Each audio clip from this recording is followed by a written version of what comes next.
cooperation, something Xi Jinping says has not been done in over 100 years. And I guess for us here in the United States, World War III.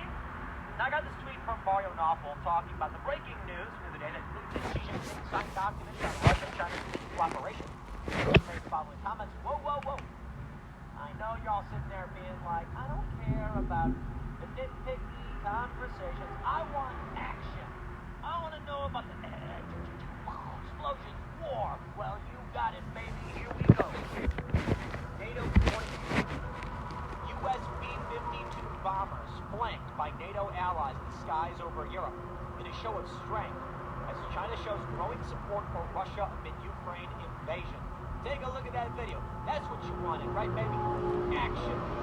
Bombers, jets, fighters escorting through the air because it was previously reported that a U.S. bomber over the Baltic Sea was flanked by Russian fighters and basically removed. We're getting that growing tension, baby, and it's going to be the U.S. and Europe versus Russia and China, World War III. Here's a tweet from Mario Knopfel. China is clearly Russia's top trade and economic partner. Trade and economic cooperation is a priority for our relationship. Russia is prepared to increase its oil and LNG, liquid natural gas supply to China. Russia is helping to build atomic stations in China. Ukraine-Russia peace plan is also discussed. Quote, Russia and China strongly oppose violating interests of other countries to gain our own advantage. Should the U.S. be afraid of the strengthening relations between Russia and China? Yeah. We got Jesse Anderson responding saying, we should be afraid of our own leadership. That's it. Shalom, shalom. Back at it. Start off by giving no praise to Yahweh Shemel Shah. The honors to the elders of GMS. Ruel, salutations to I came out there pushing this word through city, risking freedom in your life to do so. As you can see, man, we are at the end. Yeah, at the end. These nations are gearing up. Revelations 11, verse 14. The second war is past, and behold, the third war cometh quickly. What is that talking about? The third war. All right, World War III, where all nations are joining sides and picking sides to fight each other. And we know, according to the scriptures, that it's going to go nuclear, all right? So as you can see from what I read, man, all these nations are gathering up to fight each other, man. They're picking sides. They're taking territories. They're getting recruitment ready, arms ready to the great day of the battle. And it's a reason why this is happening. Joel 3, I started 1. For behold, in those days, and in that time, when I should bring again the captivity of Judah and Jerusalem, right? He's going to bring us again, meaning take us out of captivity. Judah and Jerusalem, all 12 tribes. Verse 2, I will gather all nations and bring them down to the valley of Jehoshaphat, Yahweh Shaphat, the valley of judgment. And I will plead with them there for my people and for my heritage Israel, who they had scattered among the nations and parted my land. So how'd you scatter the children of Israel, us, the Negroes, Latinos, and Native Americans, throughout the four corners of the earth? How'd you scatter us among nations? You had something called the transatlantic slave trades, right? And the so-called Negroes wasn't the only ones getting traded. It was also Hispanic and Native Americans, all right?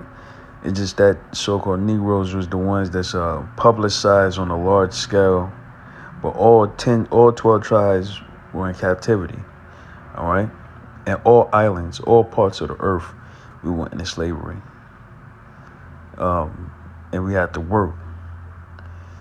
And you parted the Lord's land, right? You divvied up the land. You got Tel Aviv, you got Palestine, you got Jerusalem, Saudi Arabia, all in that area. You had parted the land of the Lord. So the Lord has gathered all these nations down in the valley of Jehoshaphat, all right? And that's the reason why, because You came against us. I'm going to jump down. Verse 9. Proclaim ye this amongst the Gentiles. Prepare war. Wake up the mighty man. Let all the men of war draw near. Let them come up. Beat your plowshares into swords and your pruning hooks and the spears. Right. So what this is saying essentially is, instead of putting money in agriculture and things for like domestic cases, so far as like building buildings, fixing roads, all right, putting money and spending for like domestic things for people can enjoy, movie theaters, malls, agriculture, food production, and things like that. Instead of putting the budget there, put the budget towards military weapons, all right? A1 bombers and nuclear capable carrying warplanes. This is where the money's going, because this is the time of war. Also, this is the time of Israel's deliverance, all right, out of the hand of our oppressors. This is the second Egypt. Let the weak say I am strong, right? All these weak nations got nuclear capabilities. Now they're saying they're strong. You can't bully a nation with a nuclear weapon, because the end goal is they just fire their weapon and it's mutually assured destruction. So the weak is saying that they're strong.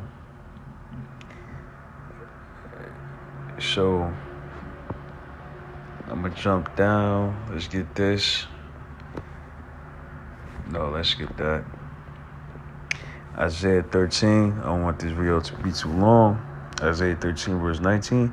And Babylon. Now we know Babylon is not the ancient Babylon, because ancient Babylon is in Iraq, okay? The glory of kingdoms. Iraq is not the glory of kingdoms, all right?